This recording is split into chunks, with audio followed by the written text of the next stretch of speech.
उधर दिल्ली और मिल्कीपुर की जनता ने अपना फैसला सुना दिया है। दिग्गजों का सियासी भविष्य क्या होगा, इसका संदेश दे दिया।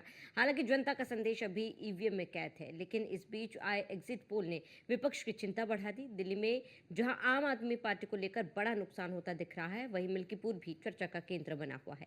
मिल्कीपुर में करीब 65% से ज्यादा वोटिंग हुई। वोटिंग परसेंटेज को देखने के बाद सियासी जानकार ये सोचने को मजबूर हो गए हैं कि आखिर ऐसा क्या हो गया कि उपचुनाव में इतनी बम्पर वोटिंग कैसे हो गई। इस बम्पर वोटिंग के बाद से बीजेपी नेताओं के चेहरे खिले हुए हैं। वहीं अखिलेश यादव के चेहरे पर गुस्सा और बौखलाहट नजर आ रही है। ऐसे में सवाल यह है कि क्या मिल्कीपुर में सपा का किला ढहने वाला है।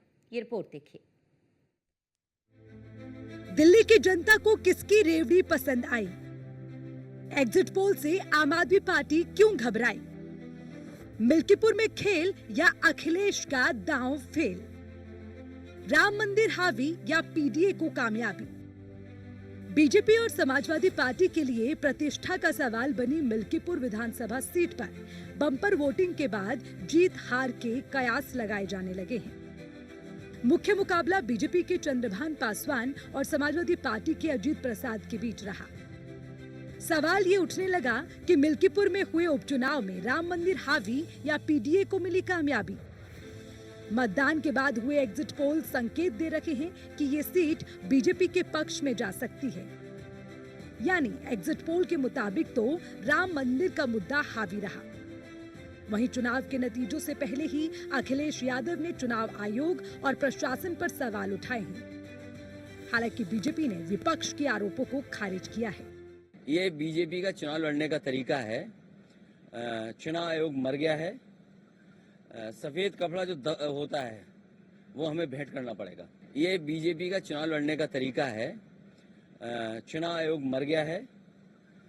सफेद कपड़ा जो होता है वो हमें भेंट करना पड़ेगा। ये हारने वाले स्वर अभी से सुनने में आने लगे। जब जीते तो मेरा पराक्रम, हारे तो किसी और की गलती। तो मुझे लगता है जो 8 तारीख का परिणाम आने वाला है अखिलेश जी को उसका अंदेशा हो गया है। लेकिन ये बहुत गलत प्रवृत्ति है। लोकतंत्र में जनादेश को हम स्वीकार करते हैं। अभी हम कुछ भी नहीं कर रहे, हम तो इंतजार कर रहे हैं परिणाम का। जब परिणाम आएगा तब हम उसके बाद अपनी प्रतिक्रिया देंगे। अभी से संवैधानिक व्यवस्थाओं पे प्रश्न चिन्ह लगाना गलत है। अगर आपके पास कोई शिकायत थी तो आपने शिकायत की होती, ऐसी तो कोई शिकायत आई नहीं। अब कफन लेकर के घूमना ये सब बहुत ही गलत प्रतीकात्मकता है, गलत संदेश देने वाली है और कोशिश इनकी है कि समाज को गलत दिशा में ले जाएं। लेकिन ऐसा होगा नहीं क्योंकि समाज इनके खेल को अच्छे से समझता है। भारतीय जनता पार्टी ने लोकतंत्र का गला घोटा है। जिस तरह सरकारी मशीनरी ने सत्ता के आगे नतमस्तक होकर वोट को प्रभावित करने का, वोट में देरी कराने का, वोट को रोकने का, लोगों को धमकाने का, लोगों के मत को उनका प्रयोग न करने देने का जिस तरह का जो है पाप भारतीय जनता पार्टी की उत्तर प्रदेश की सरकार ने किया है सिर्फ अपनी वाहवाही करने के लिए, ये अपराध है। आज सत्ता में बैठ के उत्तर प्रदेश की सरकार ये सोच रही कभी वो सत्ता से जाएगी नहीं। तो जिस तरह वो लोकतंत्र की हत्या कर रहे हैं, जनता उनको आने वाले समय में जवाब से देगी। और मिल्कीपुर में भी इतने उसके बाद भी हो सकता है कि परिणाम भाजपा को सबक सिखाने वाले हो। दिल्ली में 8वीं विधानसभा के लिए हुए मतदान में 60% से ज्यादा वोटिंग हुई। वोटिंग के बाद अब 8 फरवरी को नतीजे सामने आएंगे। लेकिन 11 में से 9 एग्जिट पोल सर्वे ने बीजेपी के खाते में बड़ी जीत आती दिखाई है। बीजेपी के 27 साल बाद सत्ता में वापसी की उम्मीद लग रही है। आम आदमी पार्टी को हार का सामना करना पड़ सकता है, जबकि कांग्रेस की स्थिति इस चुनाव में भी अच्छी नहीं दिख रही है। देखो, मैं एग्जिट पोल को जनता के मूड से देख रहा हूँ। जनता का जो मूड था, अर्बन वोटर जो केजरीवाल जी को पढ़ा करता था वो 80% इस बार बीजेपी को है, 70 से 80%। वो समझ गए हैं हरियाणा जहर मिलाकर दे रहा है। तो ये आप 200 यूनिट बिजली के नाम से वोट मांग सकते हैं एक गरीब आदमी से जो नीडी व्यक्ति है बेचारा, जिसको आवश्यकता है। आप बस फ्री देकर वोट मांग सकते हैं गरीब आदमी से। लेकिन जो समझदार वोट है, जो पढ़ा लिखा वोटर है, वो समझता है किस चीज़ के साइड इफेक्ट क्या है। तो इस बार वो टोटल वोट 70-80% बीजेपी के साथ गया है। इसलिए अरविंद केजरीवाल गलतफहमी में जी रहे हैं।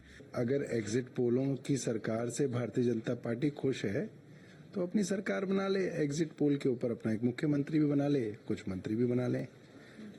एक दिन और एग्जिट पोल की जो है उम्र है। परसों जो है असली पोलों के फैसले आ जाएंगे और फिर अरविंद केजरीवाल को ही मुख्यमंत्री बनना है, आम आदमी पार्टी की सरकार बननी है। जिस तरह सत्ता का नग्न तांडव हुआ, जिस तरह से पैसे बांटे गए, ऐसे जो आरोप लगे, ये चुनाव की निष्पक्षता को प्रभावित करते हैं। जो भी दिया जा रहा है, लोगों के रिपोर्ट आई हैं, जो सर्वे हुए, मैं उस पर पूरी तरह विश्वास नहीं करता। हमें पूरा भरोसा है कांग्रेस बेहतर करेगी। और इन दोनों पार्टियों ने जिस तरह पर्यावरण पे जहरीली हवा, जहरीला पानी जमुना का, खराब टूटी सड़कें, तो उस पर जनादेश इन दोनों के खिलाफ आएगा और कांग्रेस बहुत अच्छा परफॉर्म करेगी। जनता ने किसे चुना ये 8 फरवरी को ईवीएम खुलने के बाद ही साफ होगा। लेकिन अगर बीजेपी सत्ता में आती है तो ये बड़ा उलटफेर होगा। वही सवाल ये भी है कि क्या मिल्कीपुर में भी उलटफेर होने वाला है। नतीजों से पहले ही अखिलेश यादव क्यों बौखलाए से नजर आए।